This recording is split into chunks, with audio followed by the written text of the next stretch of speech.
It started like any other Tuesday, rain tapping the roof of Westgate Station. Jane adjusted her coat, sipping lukewarm coffee, waiting for the 8:15 train. Then he appeared, wet trench coat, suitcase in hand, eyes too tired for his age. He stood perfectly still, scanning the crowd like he'd lost something. Or someone. Jane felt it instantly. Not attraction recognition. But they'd never met. Or had they? He caught her staring, smiled, nodded once. The 8:15 pulled in. Jane stepped forward. So did he. And suddenly, the air felt heavier, like something bigger had just started. Something she couldn't take back. They sat across each other, silent. The train rattled through wet countryside. Jane finally asked, "Do I know you?" He flipped a silver coin on the table. "Not yet."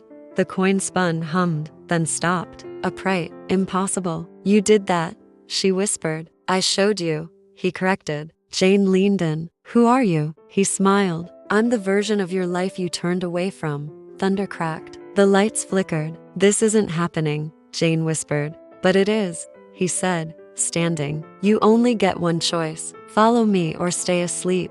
He walked. Jane hesitated, then followed. They weren't on the train anymore. Grass brushed her ankles. Sky stretched violet. The air buzzed with energy. "Where are we?" Jane asked. He turned. "Where you'd be if you hadn't said no." Memories that weren't hers flashed her on stage, painting, laughing, living. Tears stung her eyes. "Why show me this?" "Because you're about to say no again."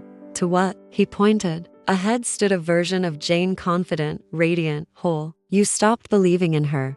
Wind blew the petals from a nearby tree. "This is the last time you'll see her, unless you choose differently."